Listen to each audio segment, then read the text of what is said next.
outfit. Actually, it's a very lucky outfit because nobody bought it at my garage sale. And my mother would have loved this entrance because she had a wonderful zany and wonderful sense of humor. And she was a great influence in my life. And as I was thinking about tonight, I was saying, I really want to do something for her. And so I'm doing this in honor of my mother, and I'm calling it For Mother with Love with Bits and Pieces. Now, Mother was one funny lady, very funny lady. In fact, she was married to my dad for 50 years, and she still called him, what's his name?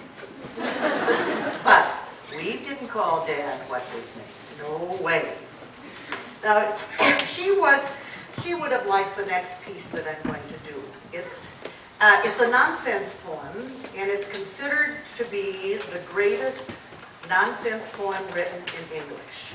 It's from the book by Lewis Carroll, and it's called Jabberwocky. It's made up of wonderful, delightful words. And of course, there's no meaning to it. So you've just got to figure it out for yourself. It was brillig, and the slithy toves did gyre and gimble the wave, and all mimsy, isn't that a good word? All mimsy were the borogoves, and the malm raths outraged. Now, you deserve to know the real meaning behind this poem. So I'm going to read it again, and you'll know the real truth behind Jabberwocky. It's brillig. Oh, was it ever brillig? And the slithy toves. Slithy toves. Well, you know the toves. Well, you know, they live over south of town, over by Elton. Anyway, any of you know toves? The toves? I know toves. Oh, yeah, anybody else? I do. Oh, good. Then you know what I'm talking about. Those toves, my goodness. Now, you know what they did? Last week, they gyred and they gimbled in the wave. And they were all mimsy with the borogoves. And borogoves, now, there's another group of people. They are over north of town, over by Egan.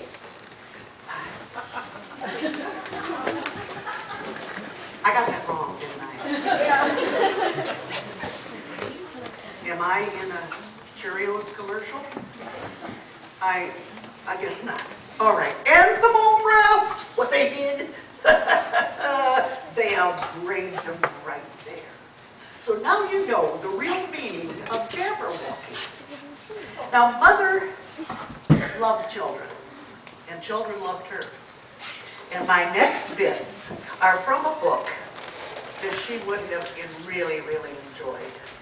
The book is called Children's Letters to God. It came out in '91, and it's charming. It's wonderful. And all of these letters are special thoughts of children.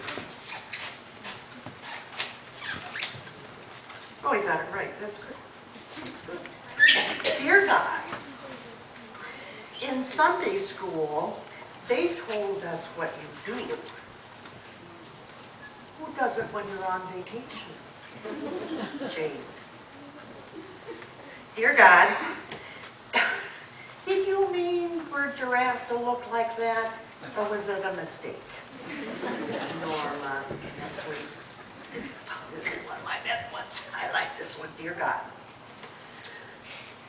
is Reverend Coe a friend of yours, or do you just know him through business?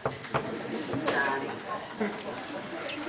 Dear God, my grandpa says that you were around when he was a little boy. How far back do you go?